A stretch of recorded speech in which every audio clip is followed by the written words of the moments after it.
the devil make you do? An angel told him he's looking for you. Been standing at the crossroad an hour or two.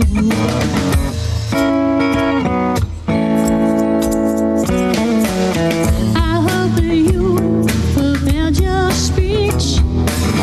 It's gonna be a love conversation within his grasp, but just out of reach. It's gonna be a love conversation.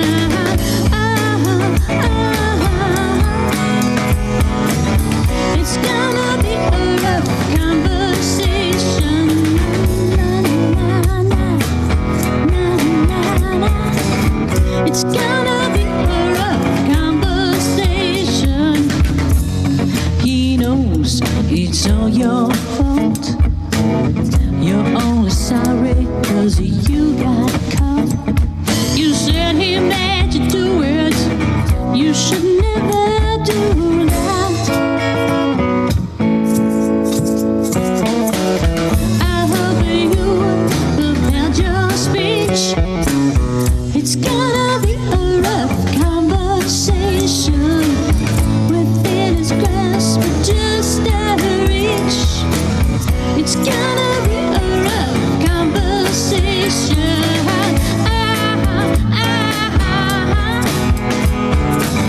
It's gonna be a rough conversation. Ooh. It's gonna be a rough conversation.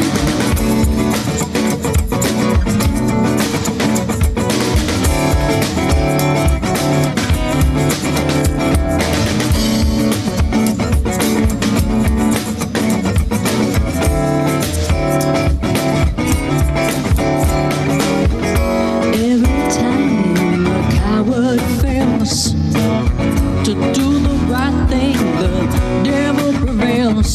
He looks over alleys, shelters, and jails.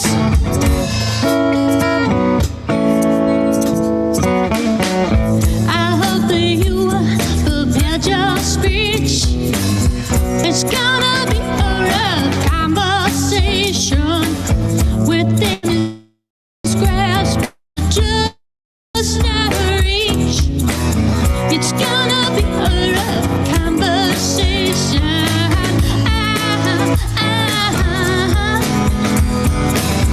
It's gonna be a rough conversation. Na, na, na, na, na, na, na, na, na, na, na. It's gonna be a rough conversation. It's gonna be a rough conversation. It's gonna be a rough conversation. It's gonna be a rough conversation.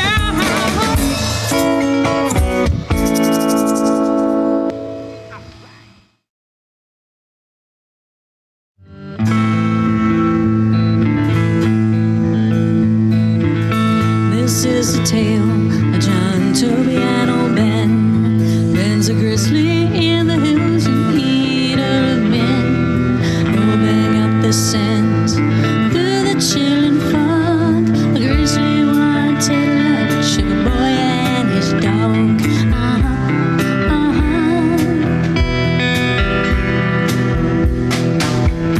Better say your prayers, say them carefully. If you meet old Ben, he's the last thing you'll see. John and Kobe were cornered up against the falls, between the rushing water and old Ben's iron jaws.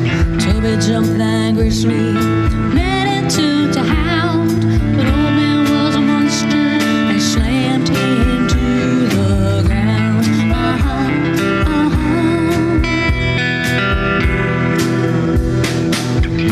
Better say your prayers, say them carefully.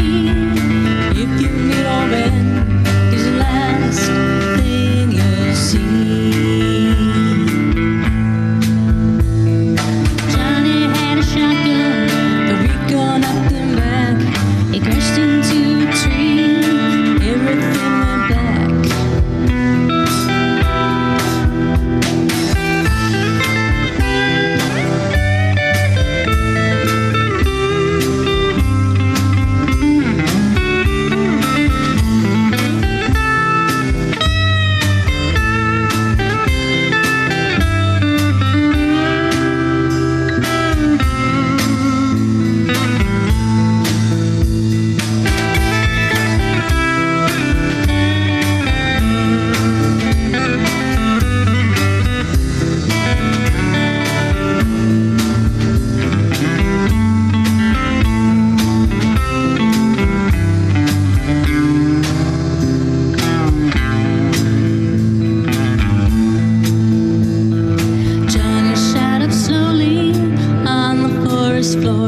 Mine is by the fire, drinking whiskey from a jug. Tubby's a three-legged dog, sitting on a biscuit rug.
if you let us in.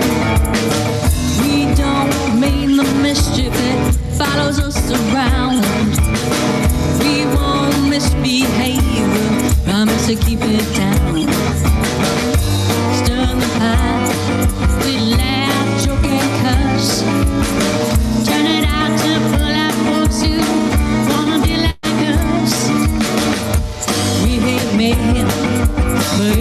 us we know.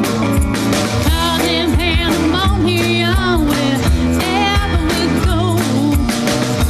Pandemonium. Our clumsy poetry gets into your soul. We'll try not to excavate and leave an empty hole. We wear perfume that leaves a funny stench. We'll try not to track in dirt and leave a muddy trench. Stir the pot, we laugh, joke and cuss. Turn it out to pull out folks you wanna be like us. We hate mayhem, he loves us, we know.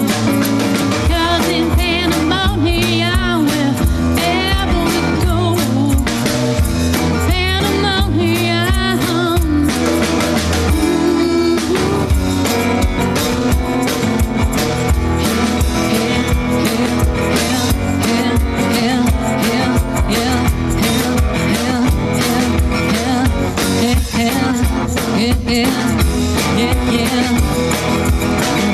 Stir the pot, we laugh, joke and curse. Turn it out to pull out folks who wanna be like us.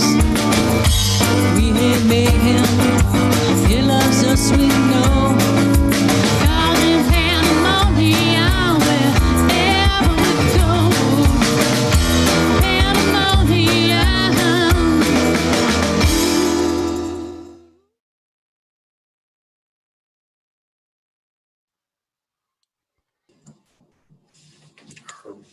Wow, Hey, that was great. welcome everybody to Grove Sessions. That was Mercury Salad.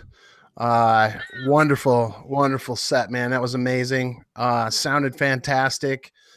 Really excited to be here, back with you guys live again. And we're going to look forward to some chatting with Mercury Salad. My name is Rick Coughlin. I am the CEO and co-founder of Grove Studios. We've been bringing Grove Sessions to you live from quarantine. We've had to do it in some different interesting ways, but we are finally open again at the studio, and we are now moving to recording performances in our courtyard outdoors for the bands and acts that are interested. Today you saw an example of what that production looks like in our courtyard. And big shout out goes to Tim Blackman as the videographer on the project, as well as Taylor Greenshields from Fundamental Sound Company on audio, just making everything sound really sweet. As always, I'm here with Max Price. Max is our head of social media and marketing for Grove. And he's also a producer, rapper, and music business consultant. And I'm here with it's actually they were missing their bass player for the performance, but Brooke Ratliff, Kyle Kipp, and Max Price make up, and Ozzy, and I'm forgetting Ozzy's last name, but Ozzy's not here with us today. It couldn't make it to the performance, but they're a great band, Ypsilanti-based band.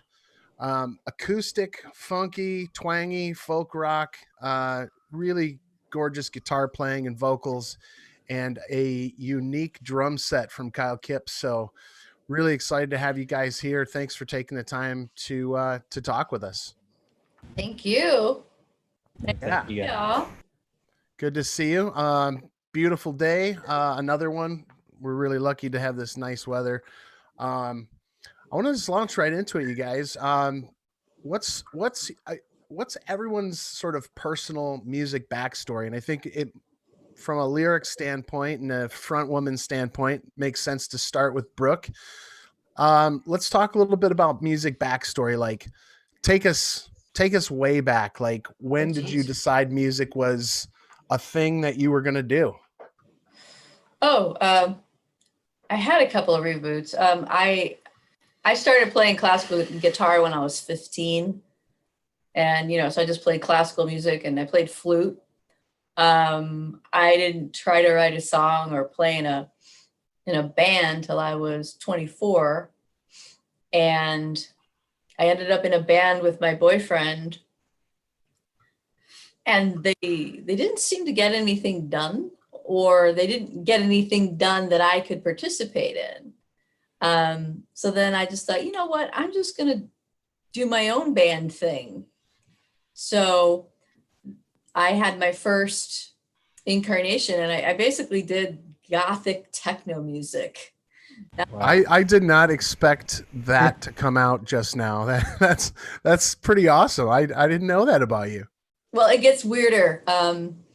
If you, I played drums with the Impaler for 2 years. Oh, yeah, the Impaler. We might have to even go into a little bit, because for the people watching, they might not know who the Impaler is. You should just bring the Impaler on. Just bring. That's not a bad idea. We might have to make that happen, right?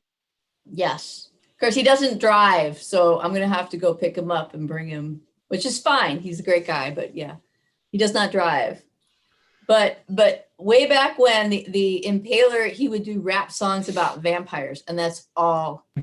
I remember. I've seen the Impaler live before. Mm-hmm. And he would just wear a cape. I mean, he didn't get into the look. He would just wear like a polo shirt and jeans and a black cape, and that was it. Keeping it subtle. So there you go. And it was great. It was actually very witty and interesting and fun, because he was kind of tongue in cheek about it. And so when someone's like in a club and the death metal band just finished, and then the Impaler gets up, it was just fun, and just kind of added just like a light moment to the gloom and doom of wah. Yeah, no, I love that. It's such a, that's like one of those, if you know the Detroit music scene, then you would be familiar with who the Impaler is. Really unique. Mm-hmm. So you were doing some shows, doing this Gothic techno music. Yeah. And then what happened? Then it ran its course, because what I realized is my music tastes changed, and it's like if I was driving in a car and my own music came on, I probably would switch the channel. It just wasn't a good fit. I'm like, this is not working. And then what did I do? I studied jazz because I was bored, So I studied jazz vocal for 2 years, and then I bounced into would be the Nashville Songwriters Association, because they have a Michigan chapter. Because again, I'm bored. I don't know what I want to do. And that was wonderful, because I really learned how to write a song as far as like a pop music structure or a country structure. So that was great. I did that for about 4 years. And then I think I was ready at that point to put together a collection of music and find people, which takes forever, because I'd moved from Detroit to the Ann Arbor area, and so it took like a good 5 years just to meet people and get people to work with. Unfortunately, music is always tribal, and if you're a woman and you're over 30, there's even more barriers. So eventually I found some good people to work with, and the Ann Arbor Music and Arts Guild, that existed for a few years. That was very helpful. That's where I met Kyle. And so yeah, I just kept kind of rebooting music until I guess I had enough education to have a point of view and decide what I wanted to do. Yeah, I love that. I love that story too. And I think it's definitely like the salient point to bring up the challenges of being not only a woman in a very much male dominated kind of field, but also, yeah, the challenges, as we all, age, it's like, oh yeah, that's, not as cool for some reason. And, it's unfortunate, because I think so many artists like write their best stuff as they age. There's a maturity to the songwriting, and the music that comes out, and you guys sound fantastic. It's like really just pleasant and catchy music to listen to. Well, thank you. Yeah, for And sure. that's actually the point of it. I mean, the point of the music that I write is this, that it's fun. I wish I could say, like, I'm bearing my soul, but it's really not about me that much. It's about, if I were in the audience, if I were at a bar, what would I like to see on stage? What would keep my attention? What would, give me some happiness and, make me hum as I walked home, that kind of stuff. That's what I think about. So Yeah, that's smart. Like putting yourself, in the vantage point of who's listening, who like when the song comes on the radio, or who's in the audience. And I like that's really cool that you were part of the National Songwriters Association. What was that experience like? brutal. They are brutal, because you show up specifically to critiques to have them tear your stuff apart. And what I learned to do was to just do everything they said. Like, even if I thought, though, that's stupid, why would I do that? I would just go home and make myself do it anyway, whatever their suggestion was, because 99% of the time they were right. So it wasn't any more fun than going to the personal trainer. It's like you're having a personal trainer for songs, and you did 20 push-ups and they're like, no, give me 40. What's wrong with you? That's what it's like. It's brutal. But it works. It works. As long as you're willing to listen and do what they say, it works. Yeah, accountability, right? It's the accountability factor. It's like, okay, did you work on this? Did you put in the reps? That's something we always talk about at Grove, like doing the reps and getting better at a thing. I mean, even this broadcast is an example of that. If you look at our first one and you look at now, we're getting better all the time. It's like, and songwriting, right, is a lifelong journey for people that take it seriously as you do. And so there's always room for improvement. I mean, I know you guys know this. It's from even an instrument, mastering your instrument, for example, it's a lifelong journey to get better at those things. So that's really cool. And I think it's good advice for, anybody that's listening, that's an artist themselves and wants to, continue to grow. It's like, take feedback, right? As brutal as it can be in your case. So Just, don't bring an ego. You'll be sorry. That's right. Check your ego at the door. So you do all of the songwriting. Do you No. or do you, is it more collaborative than it appears? How does that work with you guys? Because we're going to go through everybody's background a little bit, music experience wise, but yeah, how does it work? Well, I write my songs and he writes his songs. And then sometimes he'll even write a particular guitar part for me to play. So we don't sit down and write a song together. It's, I come up with my music and my lyrics. He comes up with his. And then we bicker about it until we get it done. I love bicker. I love it. But seriously, so that's really cool. It's really interesting because I feel like the songs all fit together very well. I wouldn't be able to tell what was a Brooke song or what was a Kurt song.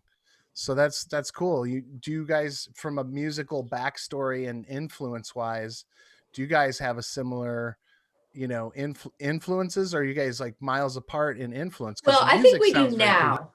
I think we do now because we share music with each other. And, one reason I think kind of makes it streamlined is I write all the lyrics. So maybe that helps. But, he's helped sort of influence my musical tastes. I don't know if I've influenced him, but yeah, I mean, he and Kyle as well have introduced me to some really cool bands, like a band that I really like that I never heard of before was the I'm gonna mess it up now. Oh, the Brian Jonestown Massacre. Like, that's a band that I didn't know that Kyle hooked me up to, and you hooked me up to Kristen Hirsch and Cat Power. And so those were names that were floating around, but I didn't really pay attention. So my band members have definitely, brought me music that has been food for thought. Yeah, and speaking of band members, we have at a remote, undisclosed location, Kyle Kipp over here, the drummer in your band, and I'm a little disappointed with Kyle because he had this cool Max Headroom background, but he changed it on me. I was really excited about the Max Headroom background. Apparently, well, if you're nice to me, maybe I'll bring it back. I can be nice. So, how did the band ultimately form? I mean, I know Brooke was looking for musicians to play with and kind of exact the vision, but how did you get in the mix? And then maybe you can also talk about, maybe you guys could talk a little bit about your bass player who couldn't make it today, but love to hear a little background on how you guys met up and how did Mercury Salad become a thing? Is this for me? Yeah, Sure. it's for you. All right. I think I know the answer. Yay. First of all, Ozzy Andrews is our bassist, and he is a phenomenal bassist. He's a bassist, as they say. And if you've seen some of the more prominent like folk and rock bands in the area, you've probably seen Ozzy Andrews on stage. And the reason why he couldn't make this session or the live recording is because he's actually driving across the country right now for family reasons. He had to pick up his son out in California and then pick up his mom in New Mexico. So that's a pretty good excuse. We'll But, forgive him. I hope he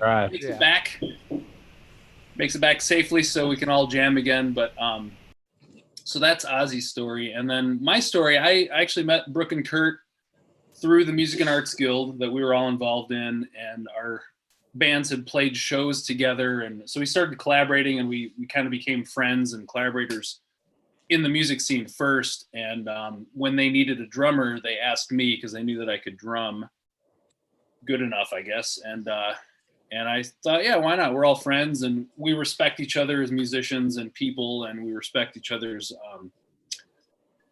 different personal tastes and our different intelligences and skills. And I think that makes for a really good group. So we hang out outside of the band as well, which is a really nice thing too.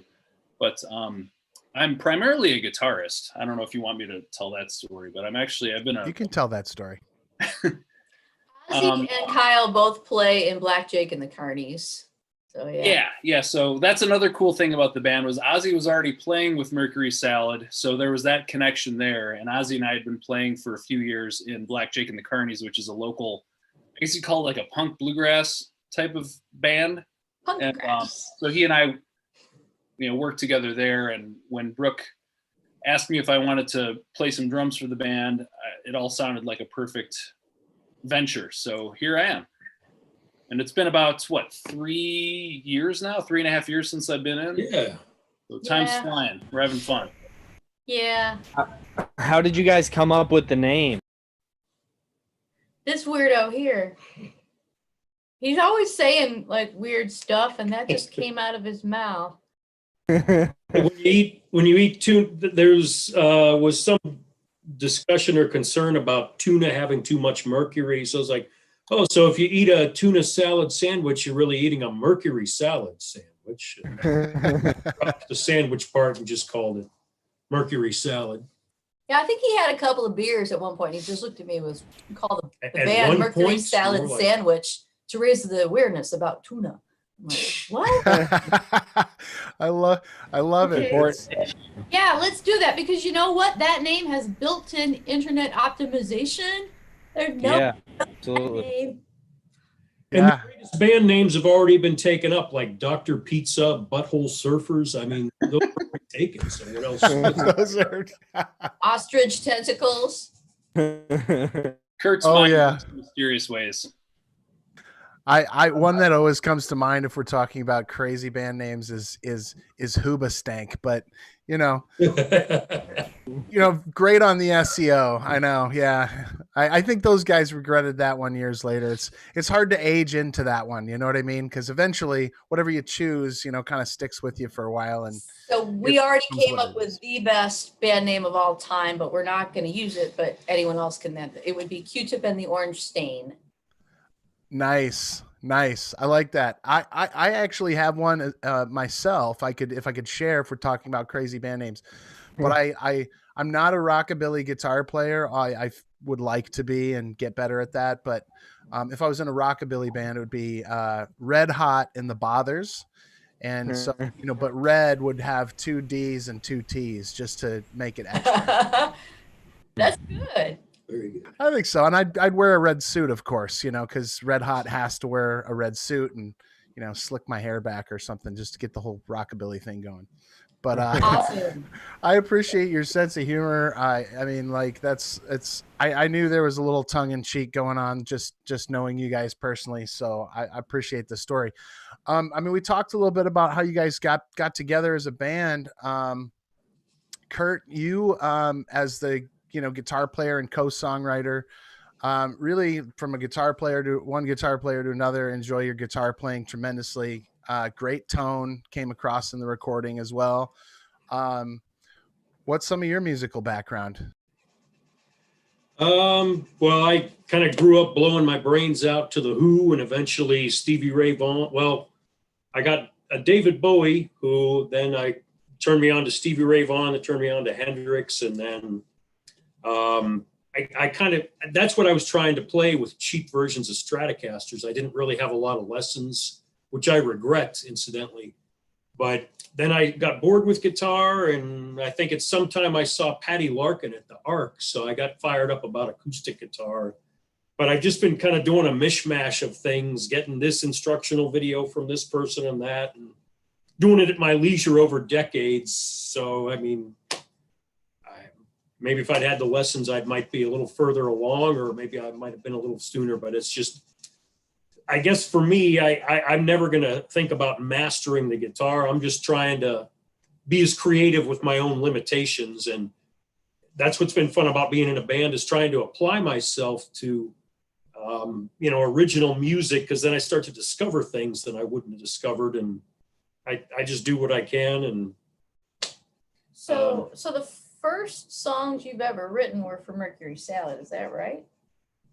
Yeah, the stuff where I'm bashing away at my acoustic, that's kind of the stuff that's where I came up with those. And then the stuff that I would play along, Brooke wrote like the Grizzly that I played there and some other stuff. Yeah. And that's where I would, but it was when either one of us comes up with a song, it's like, okay, I don't know what the hell I'm going to do with this. So here's the thing. One of the songs that we played in our live performance with you guys was "Let It Go," and I think that was the second song that he ever wrote. And that was the first one. Yeah. That was the first song he ever wrote, and I just remember boiling with envy. Like, I've been slaving at this for 7 years to try to get good at it, and he just pulled that out. How is that fair? Unfair, in the words of, they call it was that beginner's luck. No, but but seriously, I do like I love so many musicians that we have on here, and artists, they're super humble about their skills, and I know we're always like trying to get better in our own personal way, but I do think your guitar playing is very tasty, Kurt, and Thank you. You'll continue to master in many ways, I'm sure. But I do like, so along the lines of, kind of how you guys came together and music background and everything, you're in the Ypsi, Ann Arbor area. Has that influenced you guys as a band, or, how you've, grown into your current state as music artists in the area? Does the area inform you, like the scene? Well, we're big fans of a lot of local bands like Black Jake and the Carnies, Los Drogas, Fangs and Twang.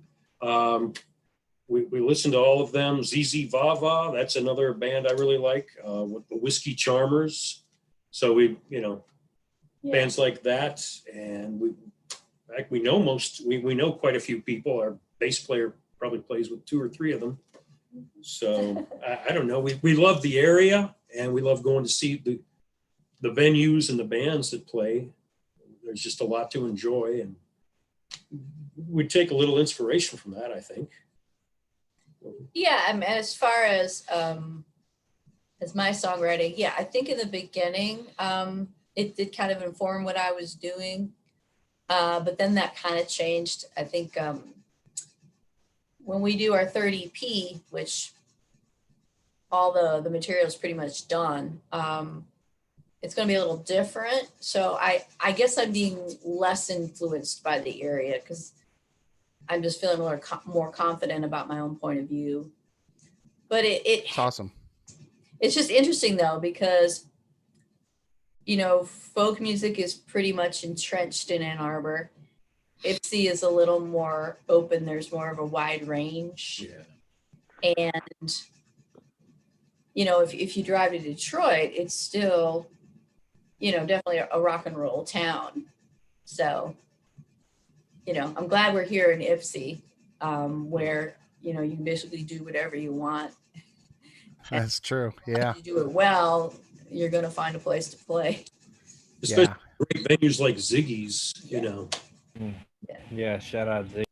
Yeah, It. definitely. Yeah, I mean, I think you point out, you know, it's a great, you know, we live in a great area and there's a great scene here. It's always, there's just so many different genres that you can go out and enjoy.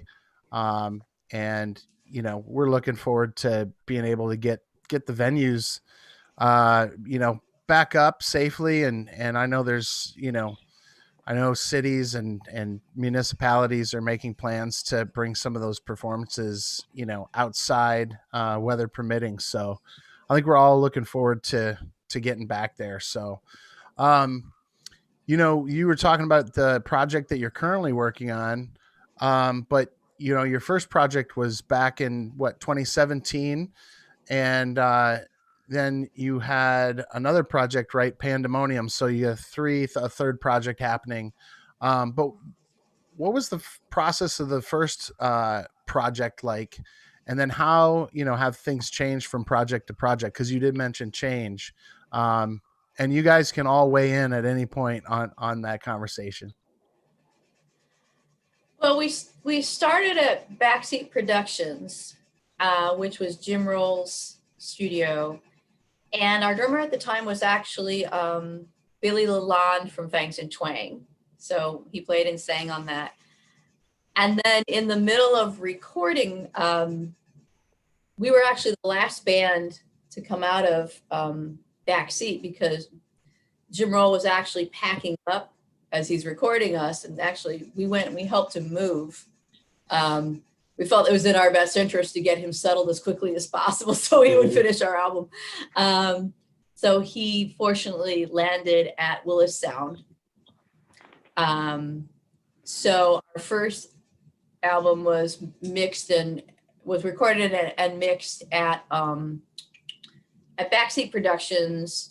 And actually everything was recorded at Backseat. And then he finished up our second EP at Willis Sound. So awesome. Yeah, so, yeah. Shout out to Jim Roll. If you don't know Jim Roll, many people do know Jim Roll and his former studio Backseat. And then now over at Willis Sound, which is another, you know, shout out to those guys over there, Jim Roll being the lead engineer, and then Jason McGee and Ben Lorenz of Willis Sound, you know, shout out to that studio too. Really good stuff coming out of there. Yeah. So then what next? So there was that project, and then Pandemonium. Right. What's the process there? It was pretty painless because, you know, the board and all the automation that they have at Willis Sound, the way that Jim works is he wants some examples of what you like. So if he's going to sit down and mix, he's like, okay, tell me what you like and send me a song or two or three. And so that's what I did. I don't remember, but I just let him decide what he wanted to do as far as mixing. I stayed out of it. We all stayed out of it. And then he kind of just sent us his take on it, and we just made a few notes. But yeah, I mean, I figure if you're hire somebody good, just let them do their job. Yeah, it sounds great. I mean, it's nice working with people that that you can trust and kind of like take your hands off a little bit and know that, they know what they're doing. Yeah. And Jim Roll, I mean, I took a class actually at Washtenaw with him. So That's that great. must be awesome. To have him engineering your stuff. I know he's super knowledgeable.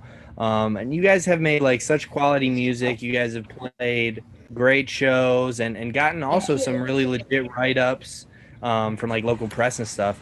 Do you guys have any advice that you would give any like other bands or artists that might want to follow a similar path to what you guys have?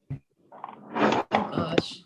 I think Kyle gives us advice all the time. He's actually our grand master. So Kyle, do you have any advice for local bands? Kyle is also he is also a rock and roll model, right? Yep. Kyle is from Indeed. Elvis. Just like my business card says. Kyle has a band. So what's the advice, Kyle? Give us the advice of how to approach a recording project or what following the path of a local musician.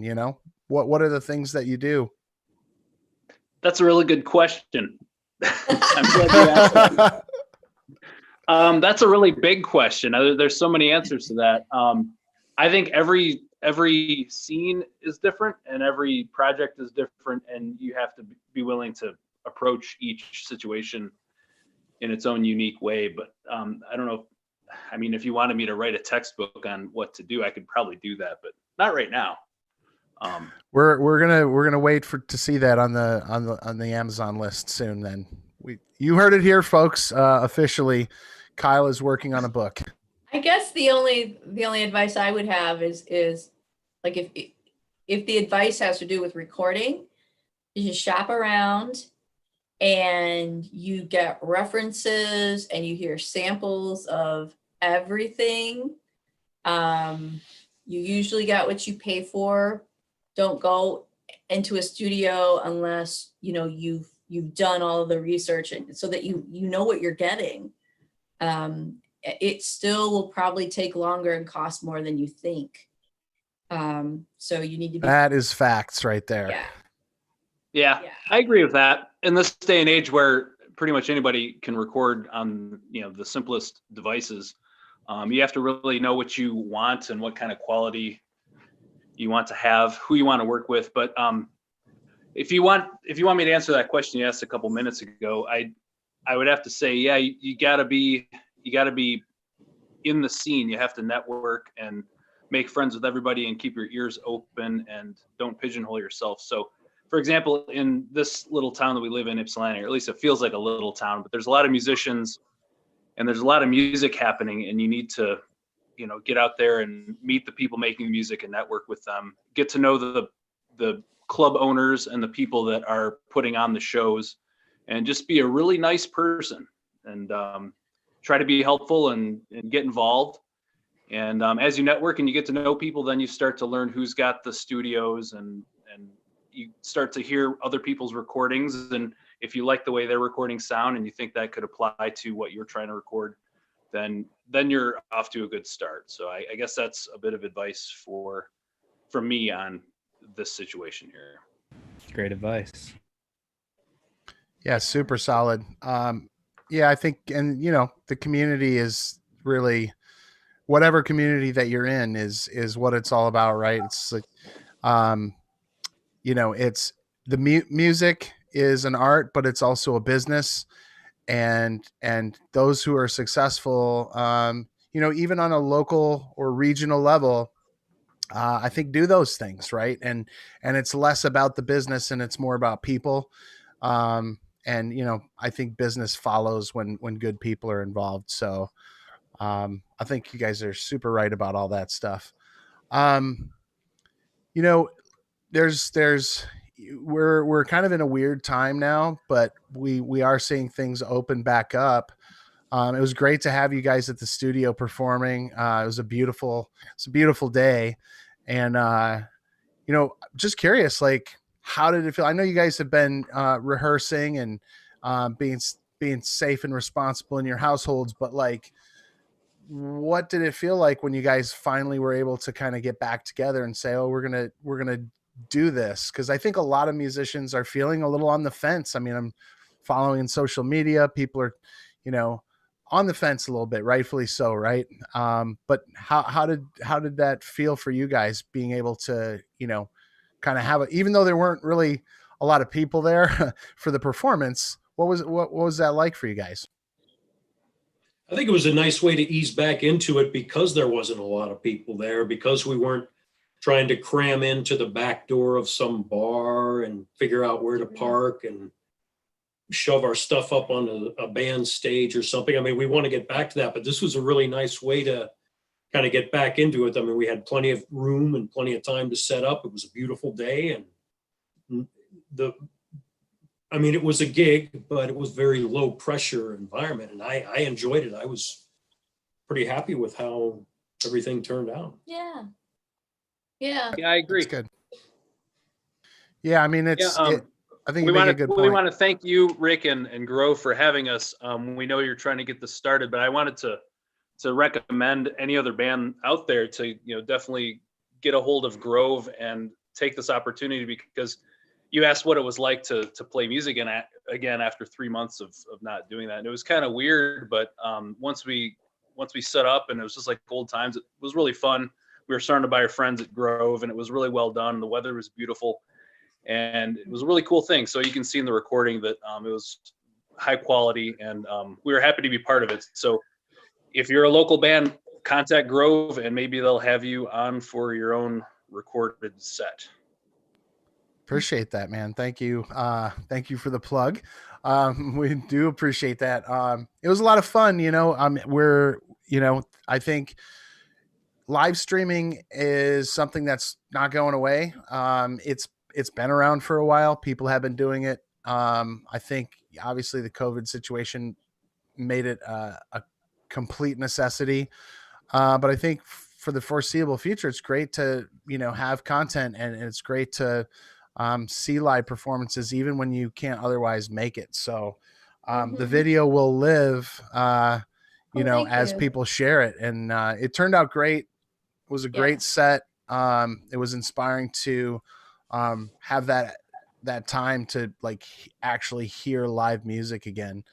And I think a lot of people are hopeful, and I think there's, like I said, it's, you know, cities are opening up and closing off streets to accommodate things. And so we're looking forward to what, you know, the city of Ypsi decides. And I think we'll be able to look forward to another live set at some point.